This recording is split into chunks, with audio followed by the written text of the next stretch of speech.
So today, we're going to break down a leadership framework that was forged in one of the most demanding environments you can imagine, the British Army. But what's so incredible is how its core ideas apply to literally any team in any field. This is leadership under fire, and it's all been boiled down for us. I mean, really think about that for a second. When everything's on the line, when chaos feels like the new normal and you just have to succeed, what does it actually take to lead? And look, this isn't just a military question. It's a question for anyone out there trying to build a team that's tough, resilient, and ready for anything. And this right here, this is where we start. This idea is such a powerful call for accountability. It means leadership isn't a passive job. It's about actively shaping the culture around you. Because if you see something that's not right and you do nothing, well, you've just set the new standard. So you might be wondering, why are we talking about an Army framework right now? Well, it's because the world we all work in, whether you're in tech, business, whatever, it's getting more and more unpredictable, complex, and spread out. The old way of doing things, that top-down command and control, yeah, that's just not cutting it anymore. To actually succeed in this kind of world, the Army relies on something called mission command. And you can just forget micromanagement. This is the exact opposite. It's all about building a culture where people feel empowered. You give them the goal, you give them the tools, and then, and this is the key part, you trust your people to use their own smarts to get the job done. That's how you become fast and agile. Okay, but that kind of trust, the kind that lets you give people real freedom, it doesn't just happen. You can't just wish it into existence. It has to be built on a solid foundation. And that foundation, it's a set of shared values that are totally non-negotiable. It's the bedrock. And you gotta notice the key word there, followed. These values aren't just some fluffy words you stick on a poster in the break room. They have to drive how people act every single day. When a leader's actions line up with what they say they value, trust gets stronger. The second they don't, trust is gone, just like that. So what are these values we're talking about? The Army's code is built on these 6 pillars you see right here: courage, discipline, respect for others, integrity, loyalty, and selfless commitment. Now, they're all super important, but let's just zoom in on a couple that are critical no matter where you work.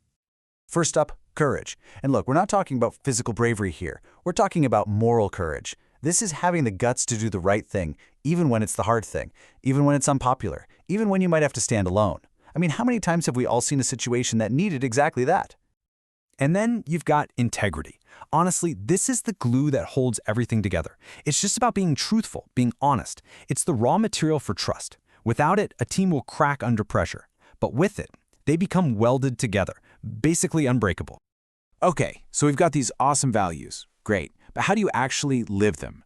Well, the code takes those values and translates them into 7 specific things you can actually do. And to make it super easy to remember, the whole framework is built around this simple word, leaders. This isn't just a clever trick, it's a practical checklist. Lead by example, encourage thinking, apply reward and discipline. You see how it works. It's meant to be something you can actually use, day in and day out. Now here's the thing.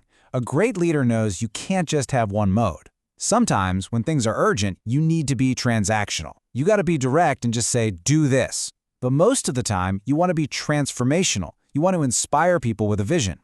The real skill is knowing when to be which and moving between them without skipping a beat. All right, so how do you put all this into practice in a way that feels balanced?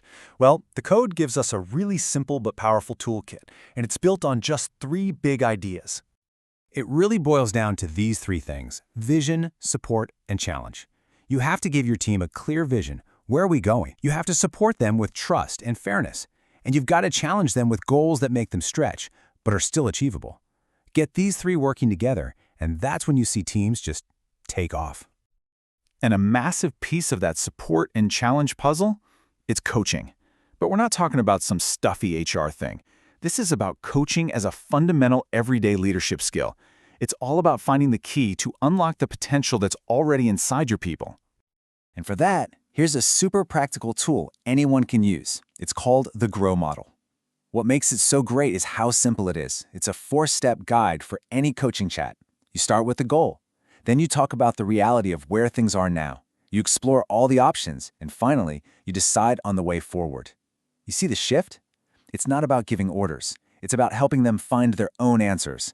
And that's how you build people up. And when you get to that first step, the G for goal, You got to make sure it's a good one. That's where SMART goals come in. You want goals that are specific, measurable, achievable, relevant, and time-bound. Why? Because it gets rid of all the guesswork. It gives everyone a crystal clear target to shoot for, and that, right there, is where high performance begins. Okay, wow, we've covered a lot, right? We've talked values, behaviors, and these really useful tools like Grow and SMART. But a toolkit's only as good as the person using it. So let's boil this all down to what it really means for you. Because at the end of the day, all these systems and acronyms, they all come down to one thing: the leader. To you, the person who decides to actually live these values and to build that culture of trust one conversation at a time.